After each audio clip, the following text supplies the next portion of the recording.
En 2023, Valérie Paco, vous êtes plutôt trou de balle ou bisounours? Répondez pas tout de suite. Je fais bien le journaliste, non? Très bien. Je m'explique. L'autre jour à la radio, Abd al-Malik, l'artiste français qui vient de publier Juliette aux éditions Robert Laffont, donnait une interview. Et la journaliste de lui demander « Et la France en 2023, vous en pensez quoi, Abd al-Malik ?» Face aux réponses politico-philosophiques d'Abd al-Malik, la journaliste soudain lui assène « C'est pas un peu bisounours tout ça, hein ?» Et Abd al-Malik de lancer cette fulgurance « Il faut être bisounours. Le problème, c'est qu'on n'a pas assez de bisounours. » Et de conclure « Soyons bisounours, c'est comme ça qu'on pourra avancer ensemble. » C'est vrai qu'à notre époque, la société est totale polarisée. T'es soit un bisounours, soit un trou de balle. Le juste milieu, on dirait que c'est du bullshit, mec. Alors, trou de balle ou bisounours? Répondez pas encore. Prenons un peu de recul. Comment va le monde en 2023? Est-il plutôt trou de balle ou bisounours? Plutôt trou de balle. Pourtant, ce monde, c'est nous, vous, toi, moi, lui, elle, yel, qui le créons par nos choix, non? Oui, c'est logique. Le monde dans lequel nous vivons chaque jour n'est rien d'autre que la conséquence de nos choix. Oula, face à ce constat imparable, un second constat semble hélas s'imposer.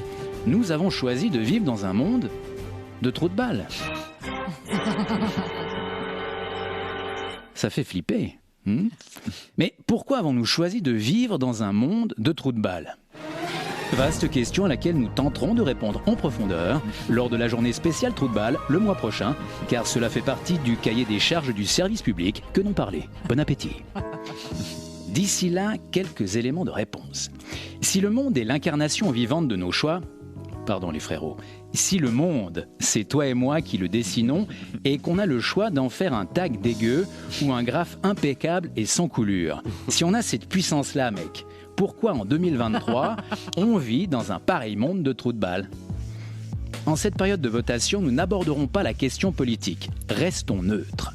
Ça nous évitera de tomber dans le tous pourri et d'être en mode victime du monde. En effet, c'est beaucoup trop facile la position victimaire. La position du missionnaire est beaucoup plus sympa, non? Vous en pensez quoi, Valérie Paco, du missionnaire? Cela dit, la position du créateur est encore mieux. Ok, la commu. En clair, ça dit quoi? Aujourd'hui, pour pas être victime des trous de balles, je choisis moi-même d'être un trou de balle. On appelle ça un trou de balle de défense. En apparence, ça part d'un bon sentiment. Le problème, c'est qu'un trou de balle, même de défense, ça crée un monde de trous de balles. Avec encore plus de trous de balles. On s'en sort pas. Parce qu'on est d'accord, en 2023, on n'a pas besoin de plus de trous de balles, si? Non. Alors frère, on fait quoi? On s'achète une île privée interdite aux trous de balles? Ou mieux, en 2024, Valérie Paco, vous lancez la tendance en nourrissant le bisounours en vous, plutôt que le trou de balle? Et si on avait tous ce pouvoir, nourrir le bisounours en nous, avec au point qu'un jour, plus un seul trou de balle que des bisounours. Ça fait flipper, non? Bon, à vous de choisir.